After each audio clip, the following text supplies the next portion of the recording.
بسم اللہ الرحمن الرحیم۔ کبھی کبھی صبر کی رسی تھامے رکھنے سے ہاتھ چھلنی ہو جاتے ہیں۔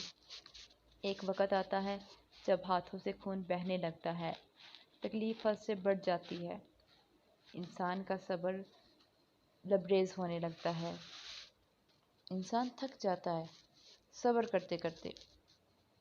ہوتا ہے نا ایسے، جب ارد گرد اندھیرا دکھائی دیتا ہے، کچھ سمجھ نہیں آتا کہ اب کہاں جائیں۔ بس جب تکلیف اس مقام پر پہنچ جائے تو اتنا سمجھا لینا خود کو کہ اب مدد بہت قریب ہے، اب بہت جلد حالات بدلنے والے ہیں۔ حوصلہ رکھنا، امید مت چھوڑنا، تمہارا یہ صبر کرنا رائے گا نہیں جائے گا، دعائیں قبول ہوں گی تمہاری بہت جلد۔ بس اس رب سے نا امید مت ہو۔ مجھ سے جب کوئی یہ پوچھتا ہے نا کہ تمہیں کیوں لگتا ہے کہ وہ تمہاری ساری دعاؤں کو قبول کرے گا، اتنا یقین کیسے، تو مجھے بہت حیرت ہوتی ہے۔ بھلا میں کیسے اور کیوں نہ کروں اس پر بھروسہ؟ میں اس کے علاوہ اور بھروسہ کس پر کر سکتی ہوں؟ کسی دوسرے کو تو چھوڑو، میں تو اپنی ذات پر بھی مکمل یقین نہیں کر سکتی۔ میں اپنے لیے بھی ہر بار صحیح فیصلہ نہیں کر سکتی۔ وہ میرا مالک ہے، میرا رب، میرا ساتھی ہے۔ مجھے اگر کوئی اندھیروں سے اجالے میں لایا ہے تو وہ وہی رب ہے۔ اس کی محبت پاک ہے، صاف ہے، وہ دغا نہیں دیتا، وہ تنہا نہیں چھوڑتا، میری صداؤں کو سنتا ہے، تو پھر کیسے نہ کروں میں اس پر بھروسہ؟ میں جانتی ہوں وہ صحیح وقت پر میری ہر دعا پر کن کہہ دے گا، کیونکہ وہ میرا رب ہے، میرا پیارا رب۔ اللہ تو محبتوں کا بادشاہ ہے، تو پھر جس نے خود محبت کو بنایا ہے، اس کے لیے تمہاری محبت کو تمہیں واپس لٹانا بھلا کیا مشکل؟ جس کے ایک کن نے اتنی کہانیاں مکمل کر دی، وہ پھر کیسے تمہاری کہانی کو ادھورا رہنے دے سکتا ہے؟ اس کا ایک نام الودود بھی ہے، یعنی دینے والا، پھر وہ کیسے تمہیں خالی ہاتھ واپس جانے دے سکتا ہے؟ جو بے زبان چونٹی کی خاموشی بھی نظر انداز نہیں کرتا، وہ تمہاری ہچکیاں لیتی ہوئی آواز کو کیسے انسنا کر سکتا ہے؟ بس وہی تو سنتا ہے، وہ سنے گا، ضرور سنے گا۔ زیادہ سوچنا انسان کو ختم کر دیتا ہے۔ بس آپ دعا کرو اور سب کچھ اپنے رب العالمین پر چھوڑو، جو اتنی بڑی کائنات کو اتنے خوبصورت رنگوں سے بھر سکتا ہے۔ تو کیا اسے تم نظر نہیں آ رہے؟ کیا وہ تمہاری زندگی ایسے ہی بے رنگ رہنے دے گا؟ بس اپنے رب العالمین پر کامل یقین رکھو، انشاءاللہ وہ تمہاری زندگی بھی تمہارے پسندیدہ رنگوں سے بھر دے گا۔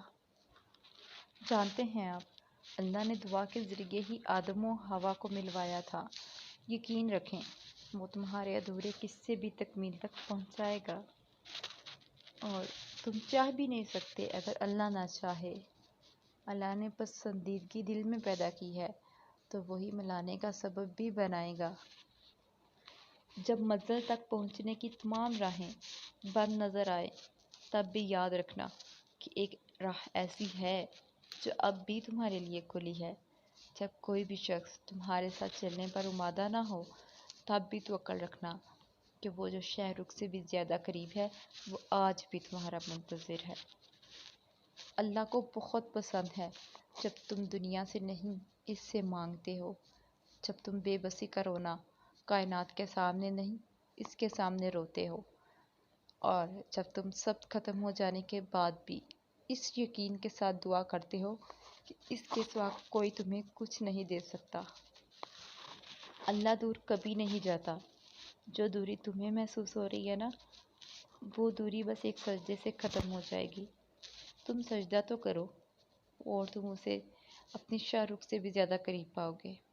اور وہ جو دوری آئی بھی ہے، وہ اس کی طرف سے نہیں آئی، تمہاری طرف سے آئی ہے۔ وہ دور نہیں جاتا، ہم خود دور آ جاتے ہیں اپنی خواہشات کے پیچھے بھاگتے بھاگتے۔ تم جاؤ اس کی طرف، مانگو اس سے، اس کی رحمت کو، اس کے کرم کو۔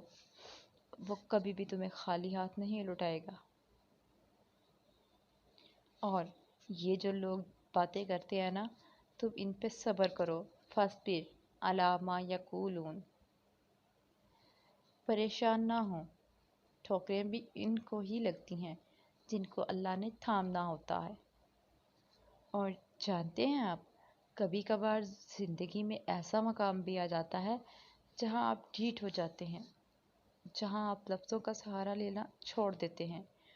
وہاں پھر آپ کہتے ہیں، اچھا ایسی بات ہے، اچھا ایسی ہی ہوگی، اچھا میں نے ایسا کیا، اچھا ایسے ہی کیا ہوگا۔ جو لوگ تکلیف دے رہے ہیں نا، بات بات پہ تانا دے رہے ہیں، تہمتیں لگا رہے ہیں، تو آپ ایک بات کو یاد رکھیں کہ وہ رب کچھ نہیں بولتا، وہ واقف ہے ہر زخم سے، لوگوں کے رویوں کو اس کے سپرد کر دے۔ آپ کا اجر بہت قریب ہے، آپ کے صبر کے اس سفر میں آپ کا رب آپ کے ساتھ ہے۔ مایوس مت ہوں، دل چھوٹا مت کریں، بس اللہ پہ یقین رکھیں، اس پہ بھروسہ رکھیں، وہ کبھی بھی آپ کو تنہا نہیں چھوڑے گا۔ اور اللہ تعالیٰ کہتے ہیں، کہہ دو میرے ان بندوں سے جنہیں حالات ناممکن لگ رہے ہیں نا، میں ہر چیز پر قدرت رکھنے والا ہوں۔ تم گھبراتے کیوں ہو مقدر کے فیصلوں سے؟ کیا تم نہیں جانتے کہ تمہارا رب کتنا غفور الرحیم ہے؟ اگر وہ دن کو راز اور رات کو دن کرنے پر قادر ہے تو وہ کیا تمہاری طرف دیکھ کر تقدیر کے فیصلے بدل نہیں سکتا؟ تم کہتے ہو کہ درد اب برداشت سے باہر ہو گیا۔ اللہ کہتا ہے کہ وہ کسی کی جان پر اس کی طاقت سے زیادہ بوجھ نہیں ڈالتا۔ تم کہتے ہو کہ یا اللہ میں ہی کیوں؟ وہ کہتا ہے کیونکہ میں تم سے محبت کرتا ہوں، اور اللہ جن سے محبت کرتا ہے نا، ان کو ہی آزمائش میں ڈالتا ہے۔ اللہ سے رجوع کرنے میں کیسی جھجک؟ اس کے پاس گزرے ہوئے کل کی بھی معافی ہے اور آنے والے کل کا انعام بھی۔ وہ تو بڑا غفور الرحیم ہے۔